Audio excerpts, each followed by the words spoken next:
Olá, irmãos, a graça e paz do nosso Senhor Jesus, tudo bem? Aqui é o Julian, do canal Semeando o Evangelho de Cristo, e hoje estou aqui mais uma vez para trazer uma palavra abençoada para a sua vida. Neste vídeo nós iremos falar sobre Jesus Cristo, obviamente, mas o nosso Senhor Jesus representado na Páscoa. Peço a você que não se inscreveu ainda, se inscreva no canal, curte, compartilhe, deixe seu comentário e fique comigo até o final, para que juntos possamos meditar nessa mensagem. Amém?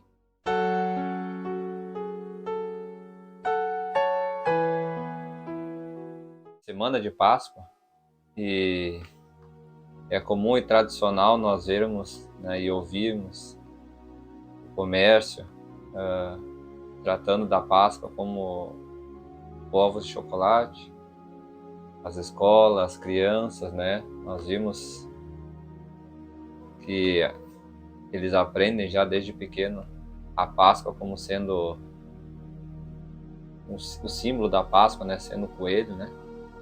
E hoje eu quero trazer algo para vocês, e muitos já sabem, né? Mas que nós devemos refletir sobre isso. Até mesmo porque o símbolo da Páscoa deveria ser um cordeiro, e não um coelho, né?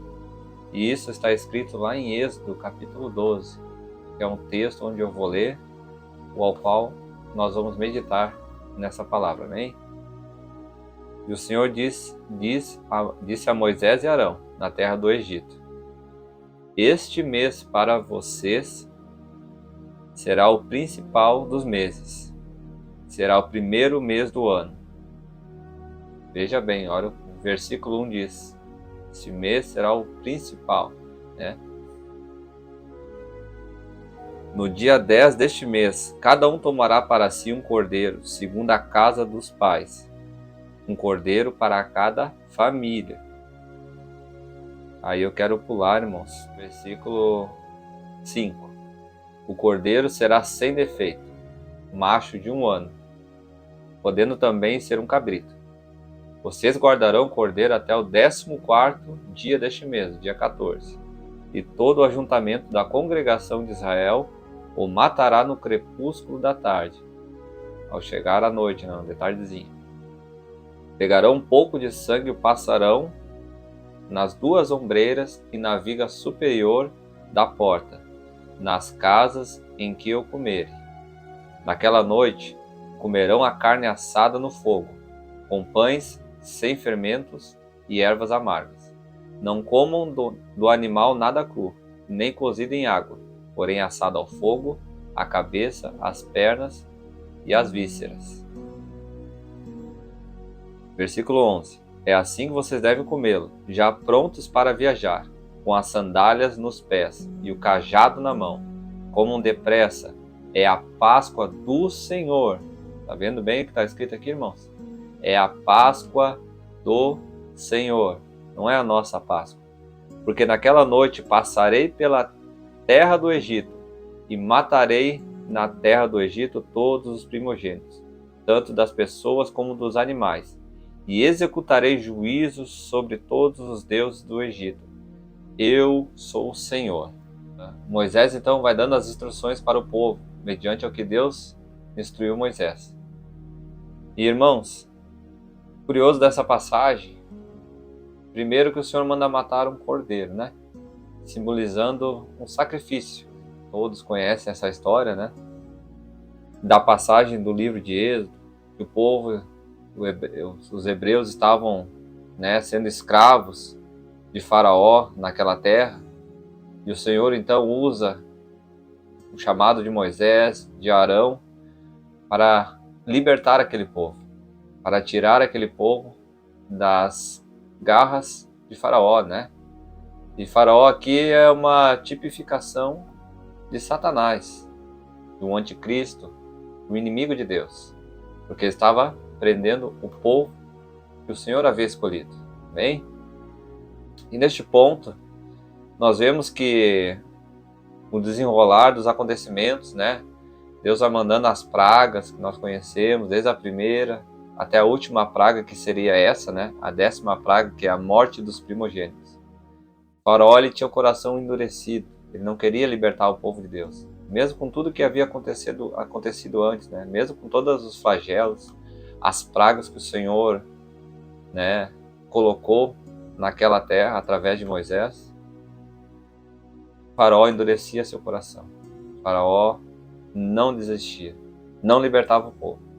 Então o Senhor tomou então essa decisão, né, de acabar com os primogênitos. Veja bem, os primeiros filhos do povo do Egito, né, daqueles que não eram hebreus, daqueles que não tinham aliança com Deus, né, aqueles que eram contra a palavra do Senhor.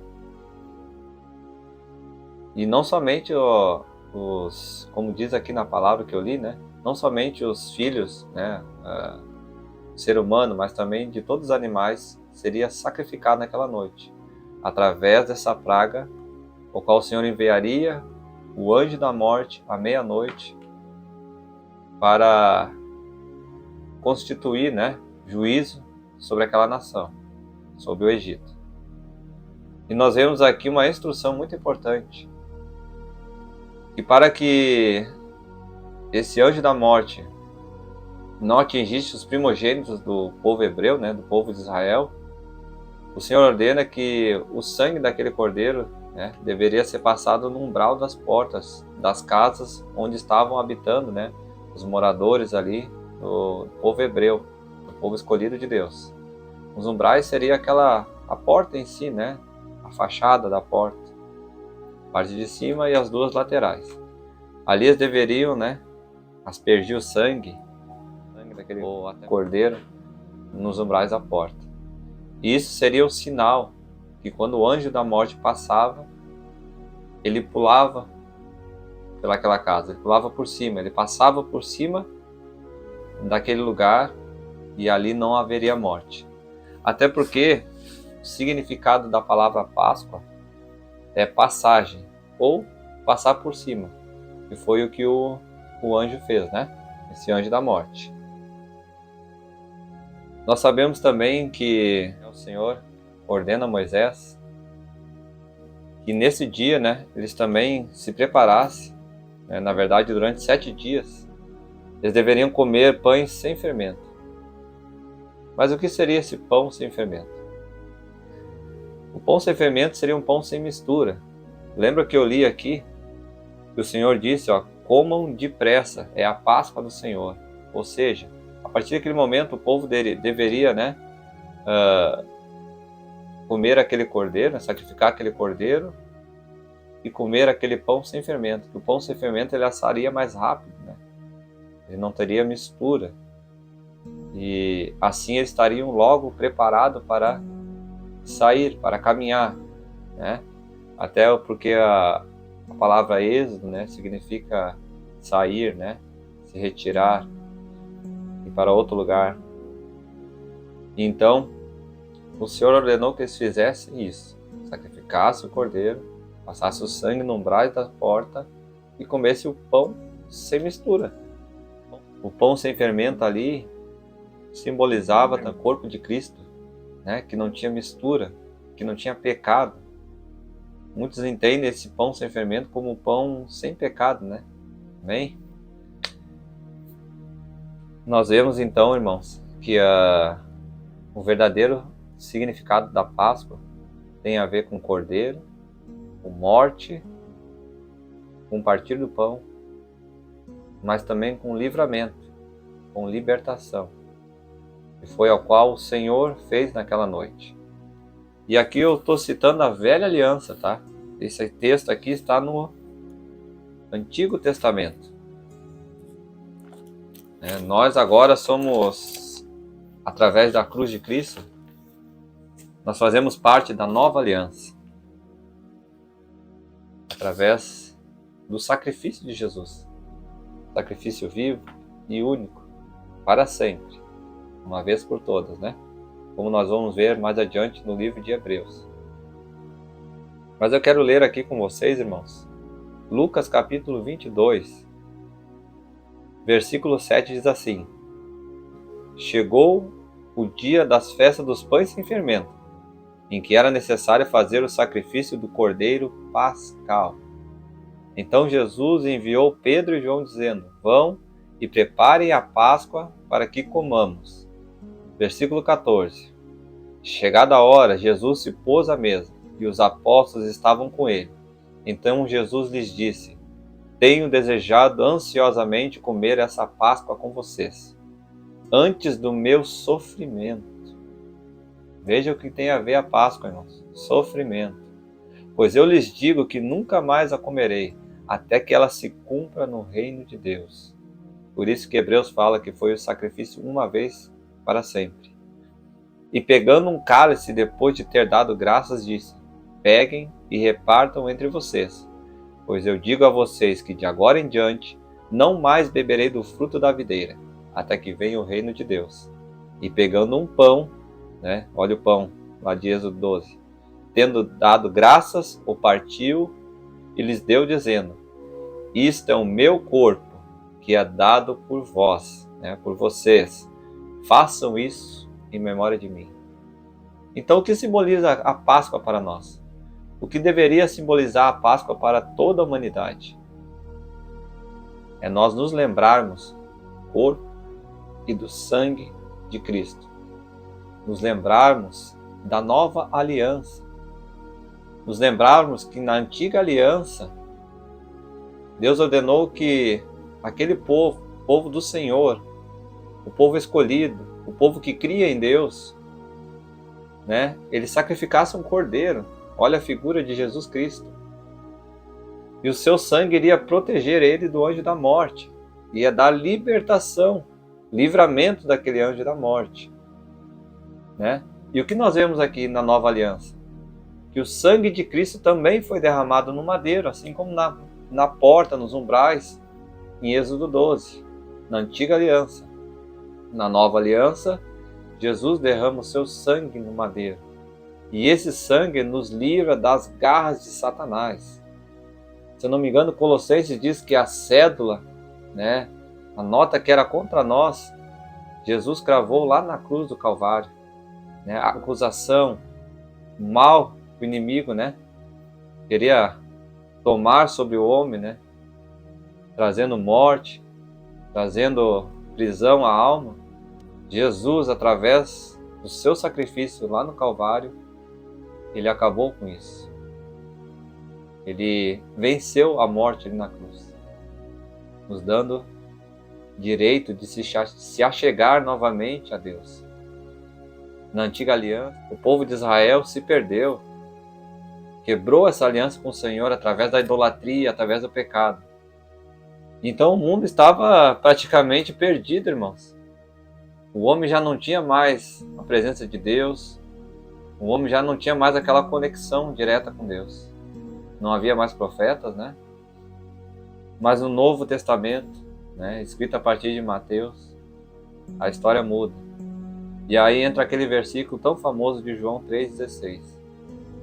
E tudo isso que aconteceu, o simbolismo da Páscoa, irmãos, o verdadeiro simbolismo da Páscoa, a verdade, é que Deus amou o mundo de tal maneira que entregou seu Filho unigênito, unigênito e também primogênito, para que todo que nele crê não pereça, mas tenha vida eterna. Assim como aquele povo entregava o cordeiro naquela noite e o sangue livrava do anjo da morte, assim Deus enviou seu Filho como um cordeiro, como um bode expiatório, morrendo em nosso lugar, tomando sobre si os nossos pecados. Amém, meus irmãos? E nos trazendo de volta, restaurando, renovando a aliança que o povo do Antigo Testamento, havia perdido. E eu quero ler para finalizar essa mensagem, espero que os irmãos estejam entendendo, em Hebreus 9. Hebreus 9:11 diz assim, veja bem: quando, porém, Cristo veio como sumo sacerdote dos bens já realizados, mediante o maior e mais perfeito tabernáculo, não feito por mãos humanas, quer dizer, não desta criação, do homem, e não pelo sangue de bodes e de bezerros, mas pelo seu próprio sangue, Ele entrou no santuário uma vez por todas, e obteve uma eterna redenção, irmãos. Portanto, se o sangue de bodes e de touros e a cinza de uma novilha, né?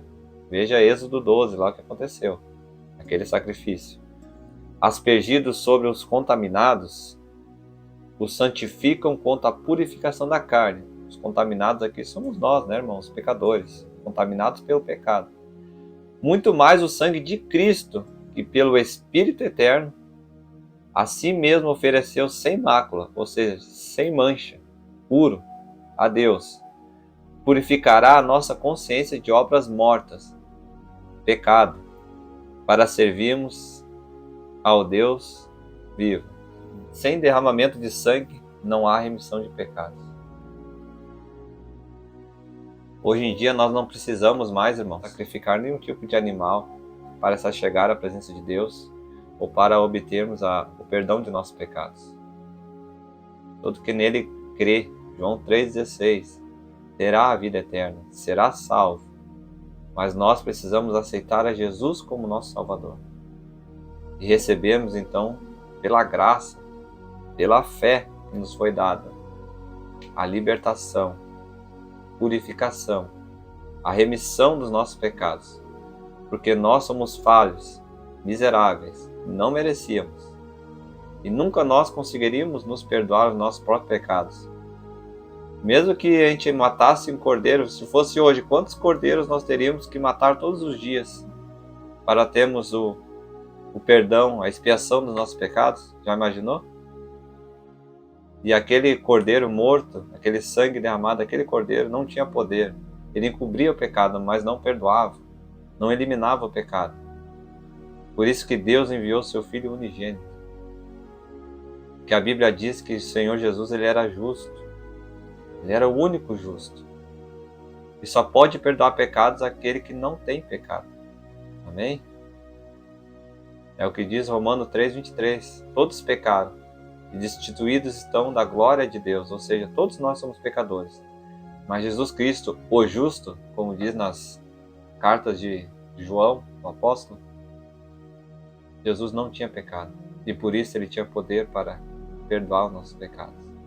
E nessa Páscoa nós venhamos a, vamos dizer assim, a celebrar, né? E não lembrar só da morte também, como eu falei aqui de Cristo, mas da sua ressurreição.